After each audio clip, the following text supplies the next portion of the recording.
soy arquitecto y me dedico a esto desde que estaba en la escuela, ¿no? Uno en la escuela se dedica a la arquitectura. Tengo unos estudios en sociedad con Patti Llosa, eh, que tenemos ya casi eh, 14 años de tener un estudio. Entonces eso te hace pensar eh, que mis reflexiones están ligados muchos a las reflexiones de mi relación con Patti en el sentido del pensar la arquitectura. Yo creo que para mí con eso te puedo ir diciendo quién soy, para que no sea una pregunta así como filosófica. La arquitectura en realidad sí es un espacio en el que confluyen prácticamente todos los quehaceres cotidianos, mis relaciones, la manera como vivo, o sea, en relación a lo que me genera una tensión, o sea, qué es lo que me interesa o qué es lo que me jala la mirada o lo que me lleva a leer algo. No es que lea solo sobre arquitectura, ¿no? O sea, más allá de eso, creo que mucho, o sea, lo que leo lo voy relacionando a esta disciplina que es muy amplia y que te construye una manera, entiendo, de ver las cosas, el mundo, de una manera de pensar. Yo me considero una persona privilegiada. No me considero una persona con privilegios, que es lo que a mí quizás en ese momento en la discusión política en la que vivimos, qué es lo que más podría generarme desprecio, ¿no? Estos privilegios que muchos quieren sostener y que quieren generar. Pero sí me considero una persona privilegiada en el sentido de que siempre desde el colegio sentía que quería estudiar arquitectura. No tenía familiares arquitectos, o sea, no conocía a un arquitecto de manera cercana.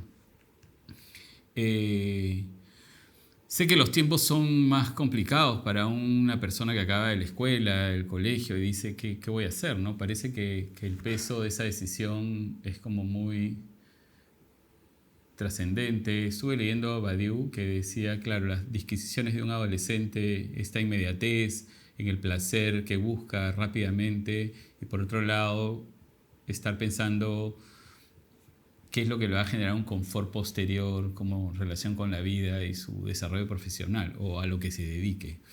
Esa descripción yo no la tenía. O sea, era un tema de época quizás, ¿no? O sea, quería ser arquitecto, estudié arquitectura, egresé, comencé a hacer arquitectura, construí la oficina con Patti, desde una amistad prolongada.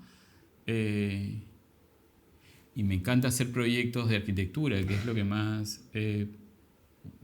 creo que siempre hay unas ganas de... Creo que no sé si es algo que lo hemos racionalizado luego, pero siempre hay unas ganas de hacer lo que no sabes hacer, ¿no? O sea, en nuestra mirada para hacer arquitectura nunca hemos sentido que estamos haciendo algo porque nosotros somos los que sabemos o tenemos... sí, siempre es algo que queremos, son espacios de aprendizaje. Y no es un cliché, en realidad lo vemos así. Por eso nos gusta tanto y por eso siempre es tan fértil hacer arquitectura. O sea, proyectar, pensar algo, construir un imaginario, colocarse de acá un tiempo adelante. O sea, siempre eso es como, no sé, es como una...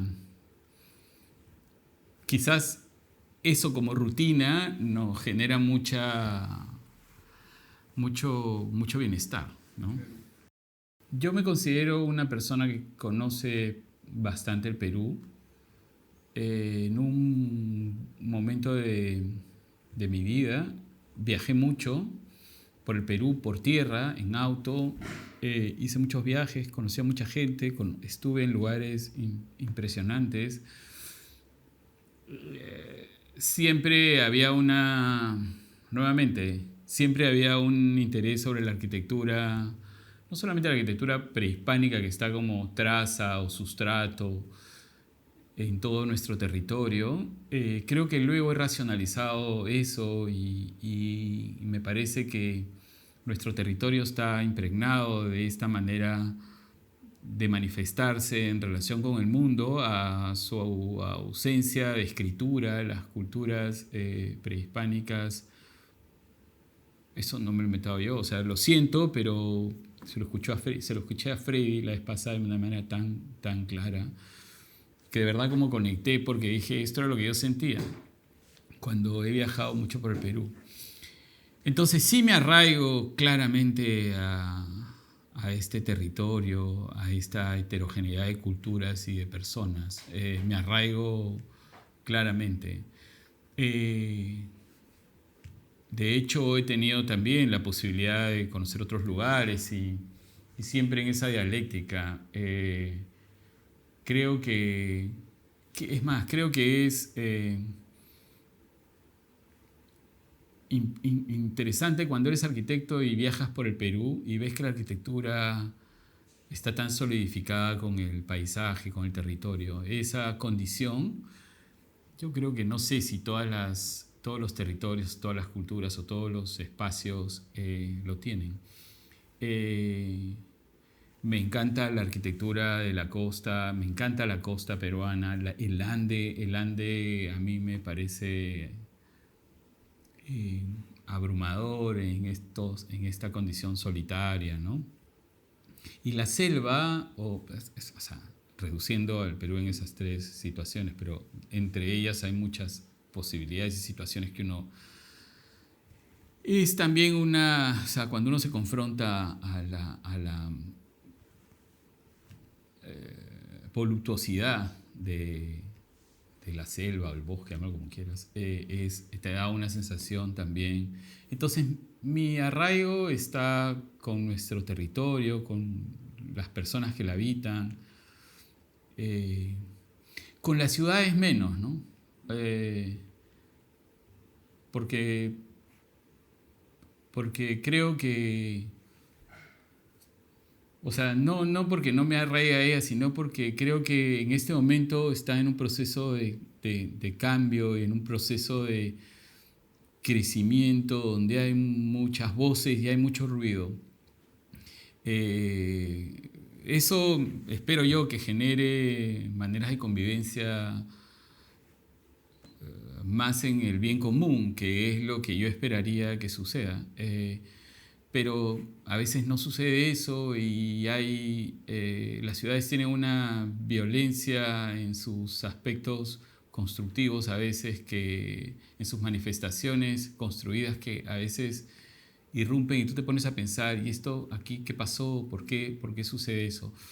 Pero igual es el espacio donde uno sigue reflexionando sobre, en este caso, mi quehacer cotidiano es hacer arquitectura, ¿no? Entonces es como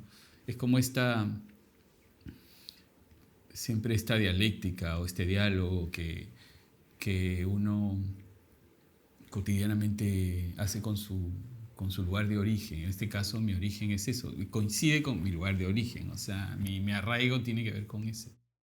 Yo tengo 3 personas quizás 4, que van marcando mi manera, ya sea por reacción a ellos de manera crítica y positiva también, o por algún diálogo más de compartir ideas, y otras por una impronta quizás casi que está por debajo, que subyace a las conversaciones.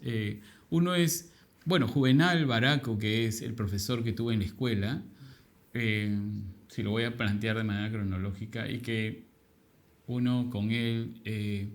y mi relación con él es más posterior al momento en que estudié que al momento en que estaba yo haciendo, porque cuando yo llevaba mis maquetas era el taller y uno lo escucha y escucha cada cosa que te dice.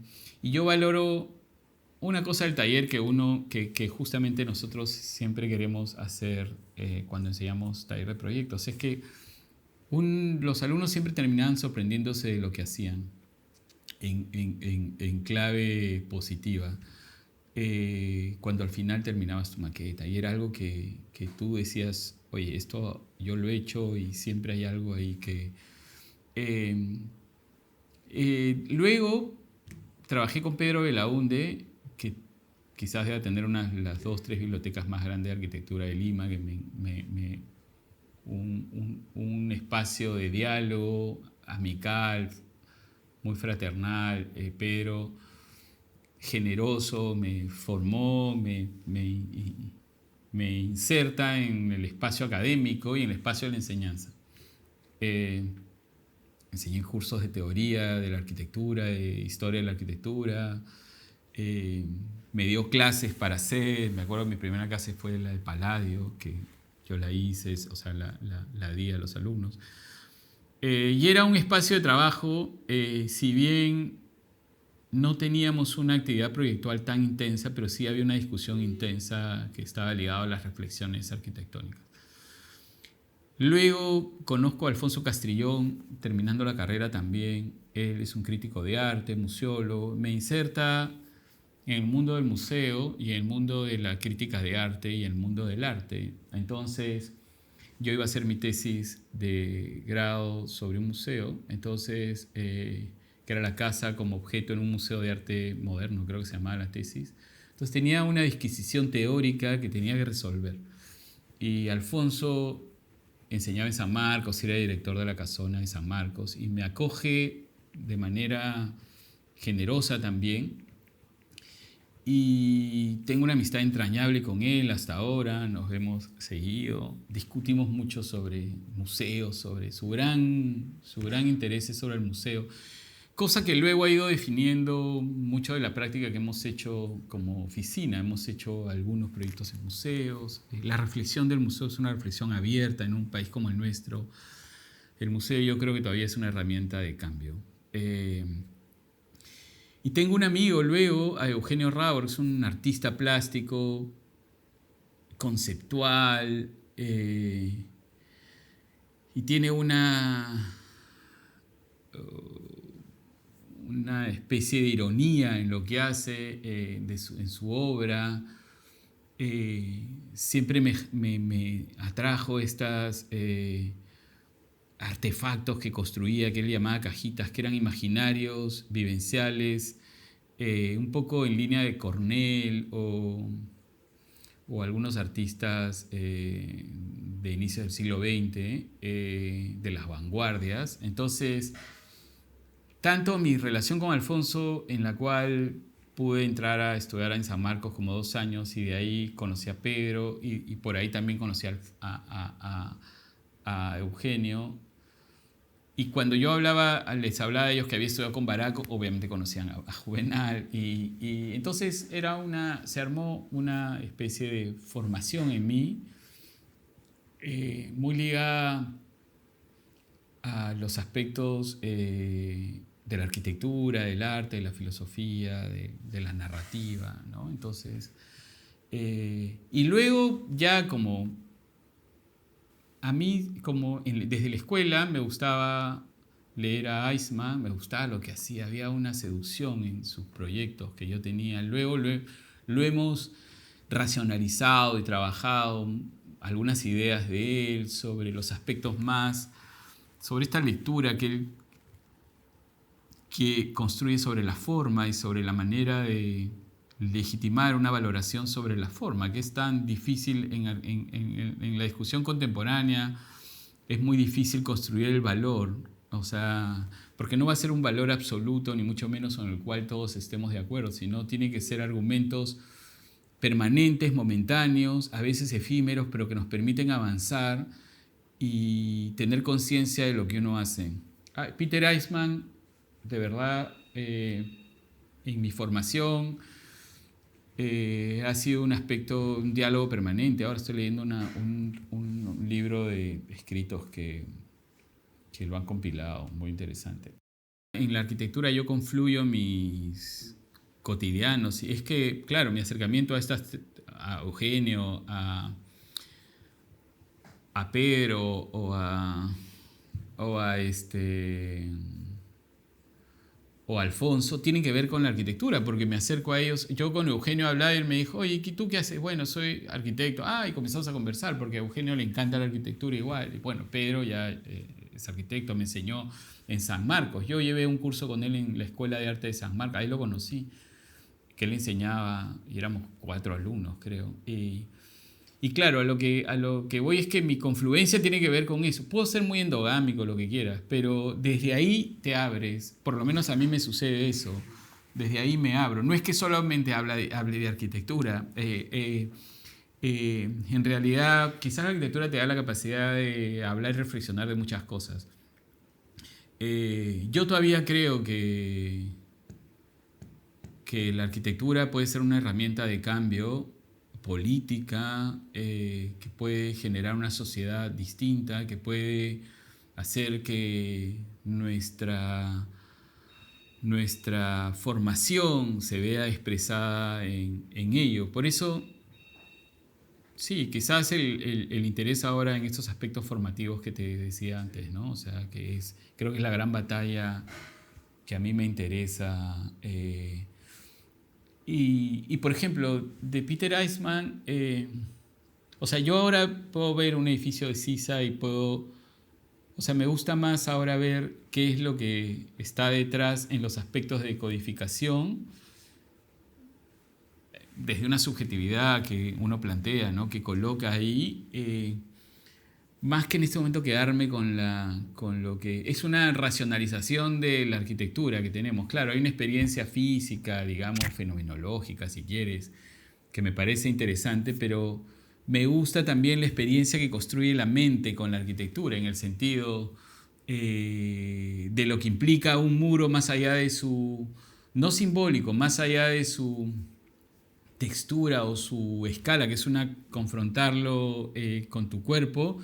Me interesa el muro como condición de, digamos, relacional frente a otra cosa que está al costado como generatriz de forma, ¿no? O sea, eso es una situación mental.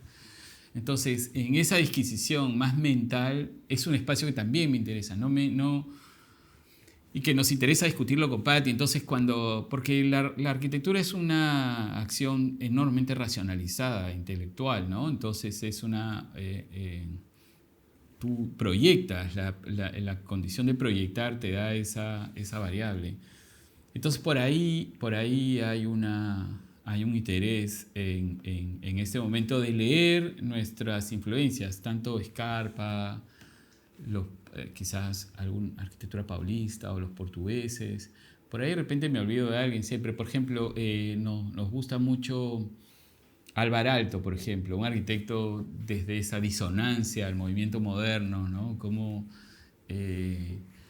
sí, cualquier cosa que te aleje del dogma y construya una aleatoriedad, una impronta subjetiva y arbitraria en la arquitectura, eso es algo que a nosotros nos interesa. Estar en un espacio donde ha habitado la arquitectura prehispánica desde alguna presencia física y que tú puedas vivir, a mí eso siempre me va a generar una relación, un episodio memorable. O sea, en ese sentido tengo muchos. Que siempre la primera que traes a la memoria y que piensas cómo otorgarle esa experiencia a un usuario cuando pueda habitar ciertas arquitecturas o ciertas edificaciones. Recuerdo también mucho el episodio de haber entrado al Panteón y justo coincidía con que me venía leyendo las memorias de Adriano de Yusenar. Entonces me había creado todo el mundo y el imaginario para entrar al Panteón de manera preparada, ¿no? O sea, no me agarró de desprovisto, pero aún así, a pesar de haberlo leído, haber visto miles de fotos y qué sé yo, esta experiencia es muy sobrecogedora, desde una racionalidad puesta en escena, ¿no? Así tan como espacial y de esta escala, la materia, o sea, todo confluye. siempre hay, siempre uno vive una experiencia física y emocional cuando algo que uno proyecta va apareciendo como una condición construida, un hecho físico, no sé cómo llamarlo, la realidad física, no sé. Esa experiencia siempre la tenemos, o sea, lo que sea. Entonces es algo que va nutriendo siempre esta, no expectativa, sino esta sensibilidad, ¿no? Frente a lo construido. O sea, para mí lo construido y la relación con lo construido en relación a lo proyectado por nosotros siempre nos genera una impronta interesante. Nos gusta ese momento. Nos pasa con todo, o sea, cuando vamos a ver la obra y cómo va avanzando, aparecen situaciones inesperadas que nunca habían sido pensadas o racionalizadas cuando uno proyecta, pero aparece como algo que sucede, como un suceso. Entonces, hay un texto bonito de Badiou también que dice que el individuo tiene que tener un acontecimiento para construirse como sujeto, y ese acontecimiento lo va definiendo. Por lo menos para nosotros como arquitectos, nuestra subjetividad se construye desde esos acontecimientos también. Entonces, hay una sensibilidad construida desde acontecimientos que están, en mi caso personal, ligados a la arquitectura, al territorio, a las relaciones interpersonales, afectivas, la familia, etc., ¿no? Pero son acontecimientos que te van definiendo como sujeto. Es como nosotros como estudio, o sea, hablando de Llosa Cortegana, su crecimiento, su inicio se va definiendo por el acontecimiento de proyectar el Museo de Pachacamac. Entonces, ese acontecimiento que es proyectar el Museo de Pachacamac, que es un sitio como un santuario tan lleno de significado, nos va construyendo como estudio y va construyendo la subjetividad de nuestro estudio. O sea, no... en ese sentido, nuevamente creo que aprovechar eso y tener conciencia de ello y luego ver lo construido como el museo y haber seguido el proceso y sentir que es un edificio que las personas lo usan, que lo comparten, que tienen esa relación con el edificio, es como gratificante, porque para nosotros, como te digo, ha sido un espacio casi fundacional, es casi haber pasado de individuo Llosa Cortegana a sujeto Llosa Cortegana desde ese acontecimiento, ¿no? Creo que últimamente nuestra relación con la academia se ha intensificado. O sea, siempre ha estado desde que... Es más, con Patti, o sea, confluimos en la oficina de Pedro. De ahí comenzamos a enseñar en la facultad de la Universidad Católica cuando se inicia, que ya tiene 17 años. Y ahora ser partícipe desde la coordinación de talleres y articular, o sea, los intereses que entiendo van definiendo a la facultad y a los talleres de proyectos en relación a la arquitectura, me parece que es un espacio de reflexión constante en la oficina. Ya nosotros siempre habíamos ligado nuestras pedagogías a nuestra mirada de proyectar, no en el sentido de que repetimos en la pedagogía cómo proyectamos, sino es como un bucle, ¿no? O sea, muchas de las pedagogías van definiendo nuestra manera de proyectar también y viceversa. Entonces, el hecho de, en este momento también, de estar a puertas de presentar un libro, que es un espacio de reflexión arquitectónica, también nos pone en un interés. Es un libro de decodificaciones de proyectos de vivienda que hemos hecho en estos 14 años de estudio, que no tiene fotos, que no tiene renders, que son simplemente extraer de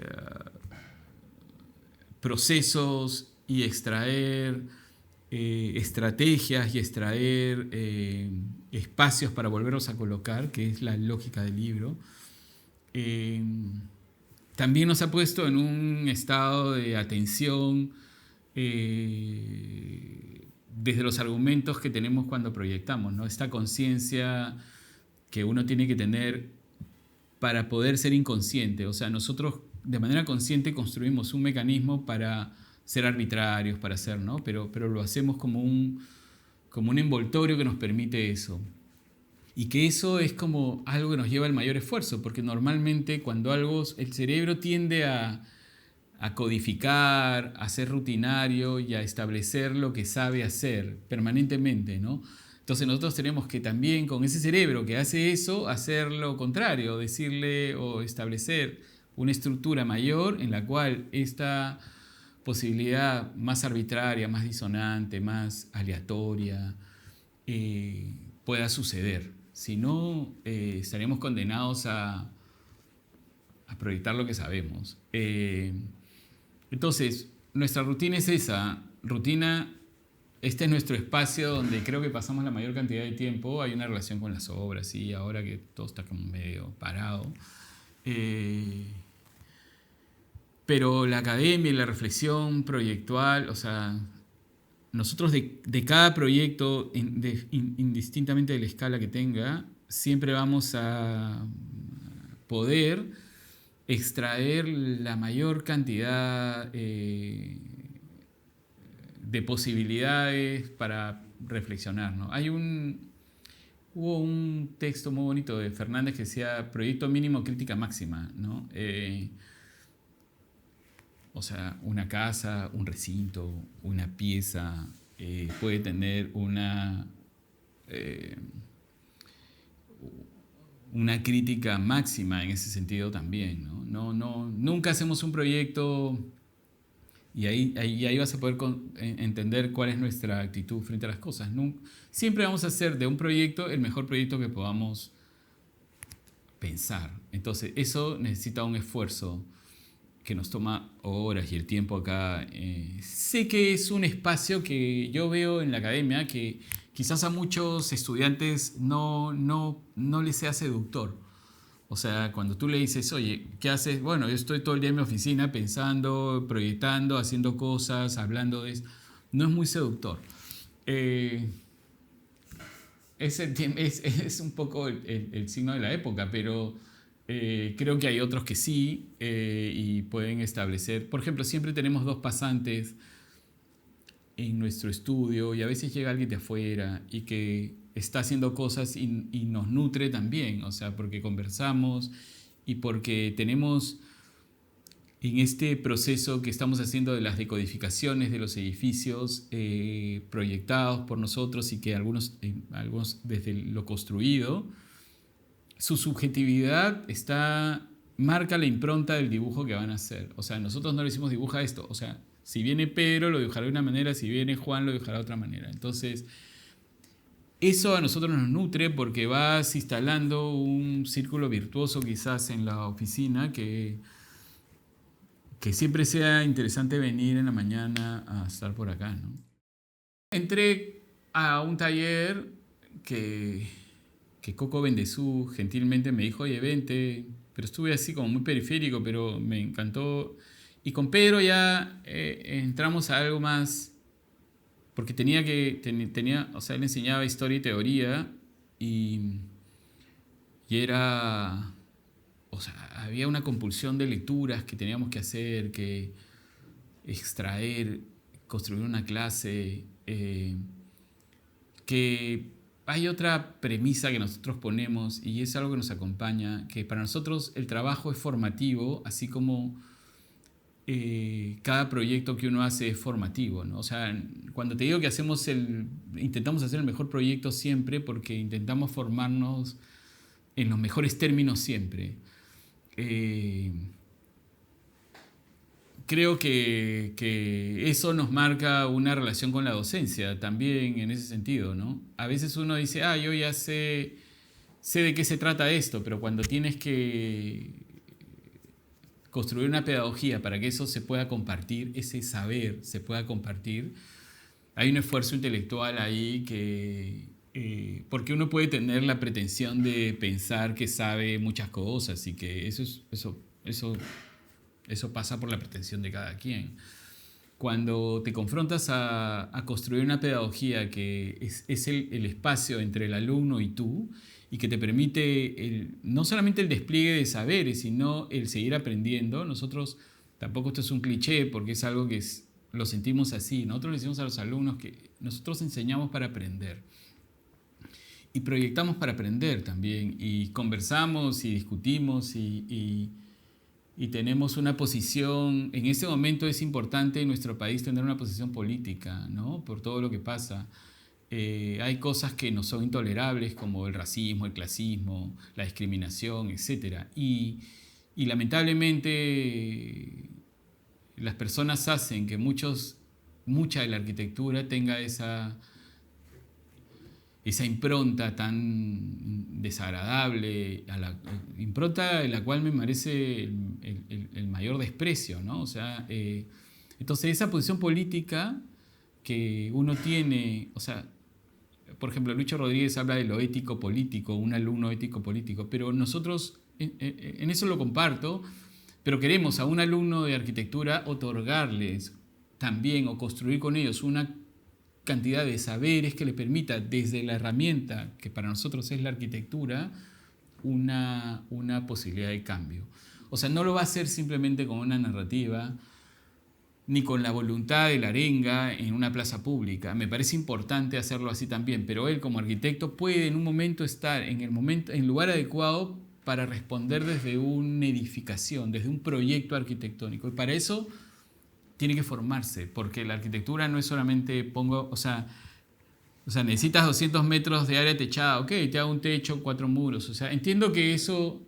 Y que es algo que supongo que se ha ido perdiendo, o sea, entiendo... Se ha precarizado, ¿me entiendes? Porque la enseñanza ante esta irrupción mercantilista de las escuelas de arquitectura, vendiendo una imagen de bienestar solo porque eres arquitecto, se ha precarizado, porque no hay forma de mantener una enseñanza en niveles responsables, de calidad, desde las pedagogías impuestas, desde las currículas, etc. Entonces, la relación que tenemos ahora y que tengo personalmente de coordinar los talleres de proyectos de la Facultad de Arquitectura de la Universidad Católica, el panorama que se mira desde donde en las conversaciones con los profesores, de que todos estemos en el lugar correcto para poner lo mejor que sabemos y construir mejores pedagogías y construir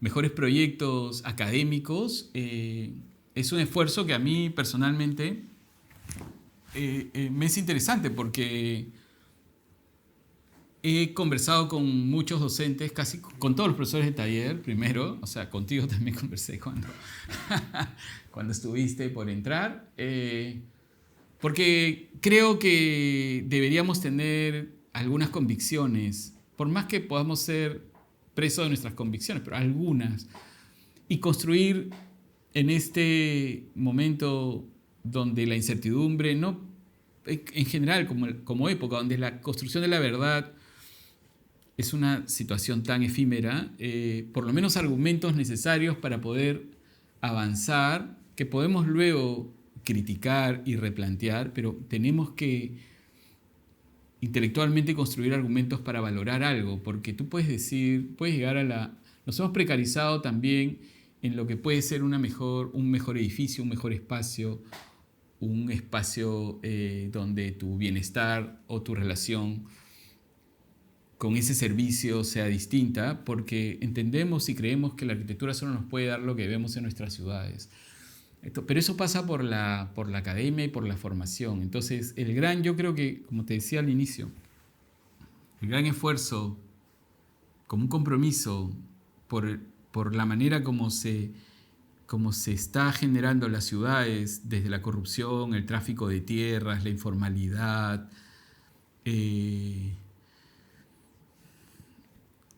Creo que el compromiso con la enseñanza es un compromiso a mediano y largo plazo, pero es lo único que nos queda. O sea, porque si no, vas a tratar de buscar, qué edificio apareció en Lima, oye, qué arquitecto está publicando.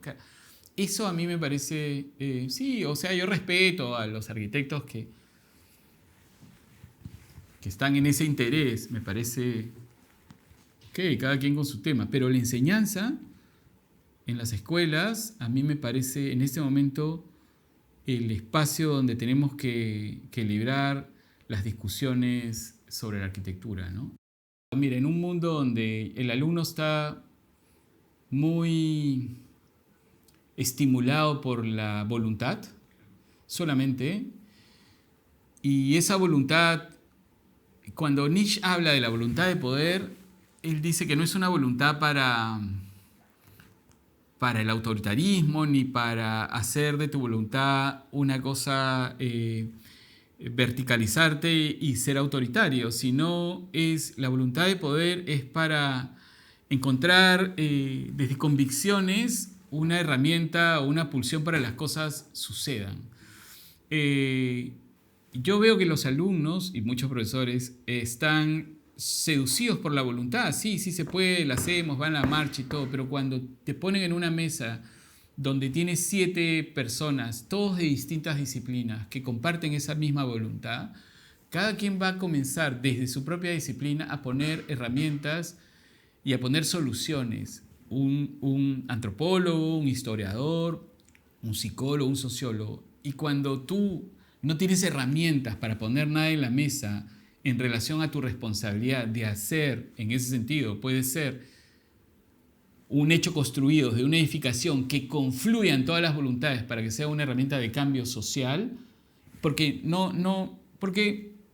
te parecía prescindible, porque para ti un techo con 4 columnas es igual que con 4 muros, es igual, o sea, cuando, es más, desde tu precariedad formativa, ahí te das cuenta que la voluntad no es suficiente. Te parece más fácil de lo que efectivamente es.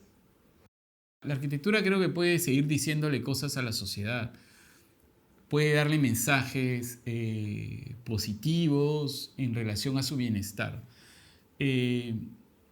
Pero yo creo que hay un espacio formativo que para que eso suceda, tienes que formarte. Lamentablemente, la época hace que la inmediatez, el reconocimiento o la búsqueda del reconocimiento temprano de muchos arquitectos, jóvenes y no jóvenes, o la necesidad de estas ideas de si no estás acá no existes, si no sales acá no existes, es como... Ahí hay una perversión que yo de verdad... pero bueno, nuevamente, como tú dices, tú has tenido la experiencia de ser profesor de taller 1. Eso que dices que es la noción a la introducción, o sea, una introducción a la noción de la arquitectura. Eso que parece tan sencillo, o sea, cómo introduzco a un alumno que viene del colegio a la noción de la arquitectura, o sea, lo que implica hacer arquitectura, o que en las cuales todos hemos tenido una experiencia física con la arquitectura,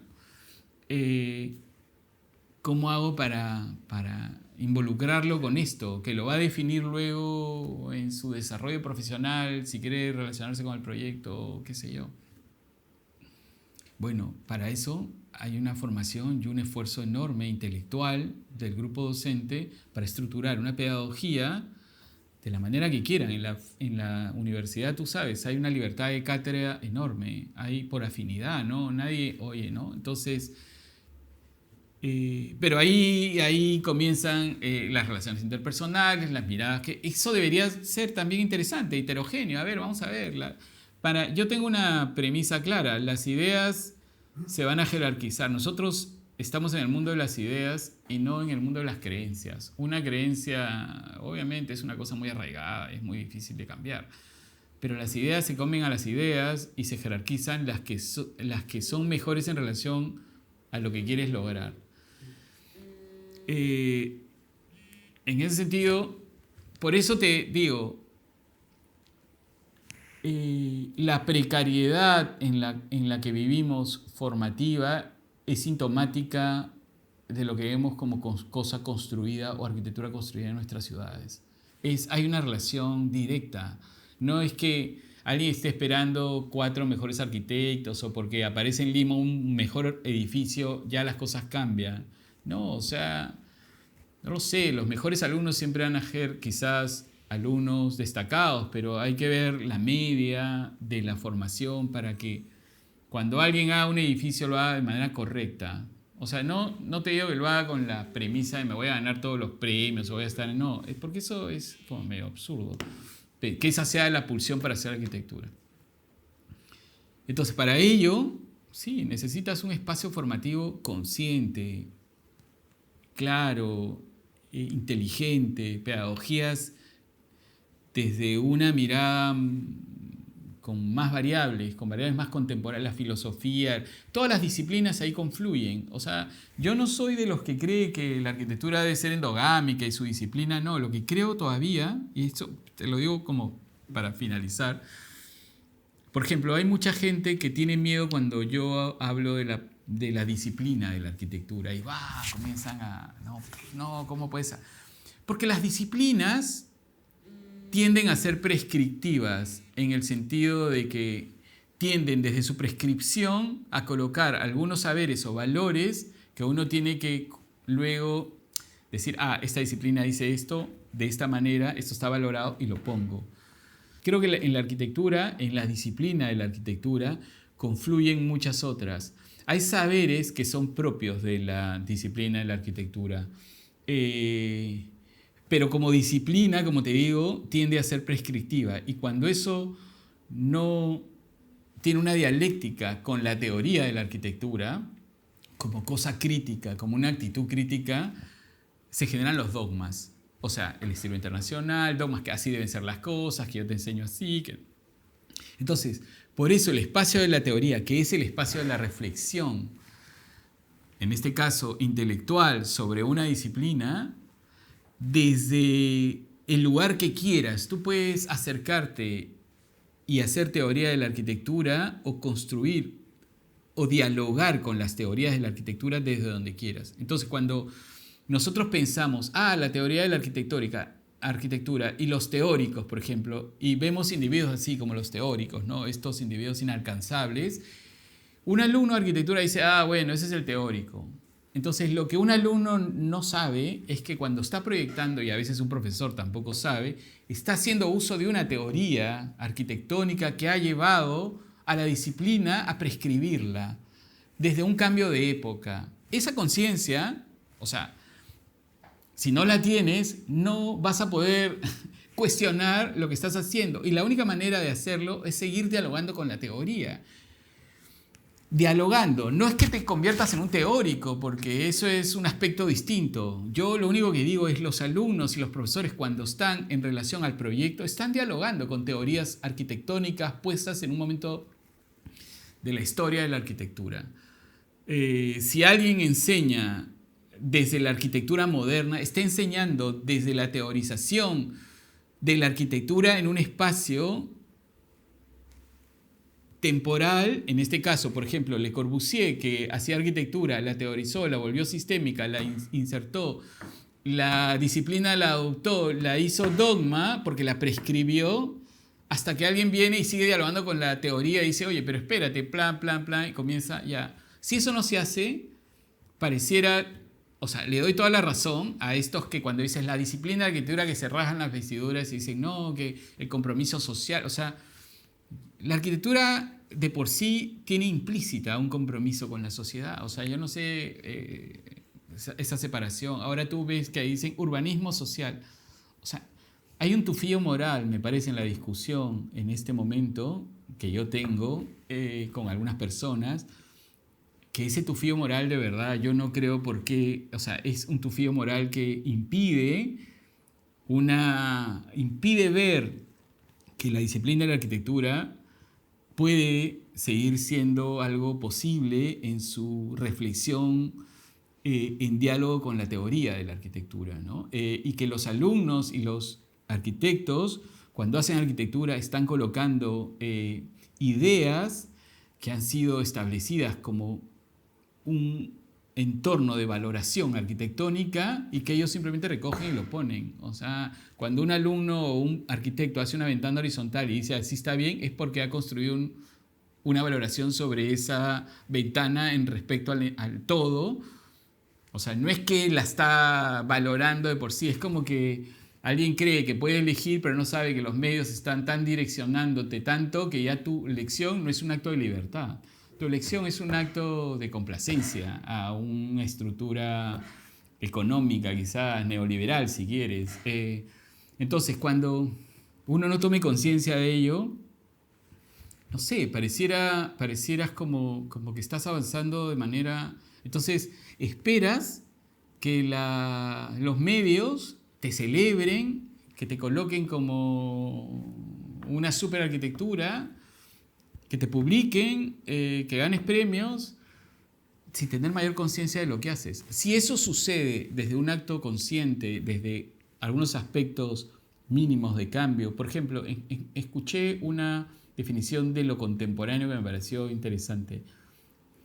Lo contemporáneo no es que tienda a ser, en diálogo con la época en la que se vive, algo, digamos, en la misma línea. Lo contemporáneo es lo que hackea a tu época, ¿me entiendes? Lo que pone en jaque a tu época, a tus valoraciones de época. O sea, lo que va a poner en jaque a las valoraciones que se dan sobre la arquitectura, podríamos decir que sí, que estás colocando ahí una mirada más contemporánea. Pero para eso el ámbito de la reflexión es más amplia, nada más. Yo creo que por lo menos es responsabilidad de los docentes tener ese conocimiento. Yo me restringo a los docentes de taller de proyectos, ¿ah? O sea, porque esa discusión se debe dar en el taller de proyectos. Y para un alumno que lleva taller de proyectos, su problema debe ser arquitectónico. O sea, eso lo tengo yo clarísimo. O sea, por lo menos un taller donde vas a hacer arquitectura, tu problemática debe ser arquitectónica.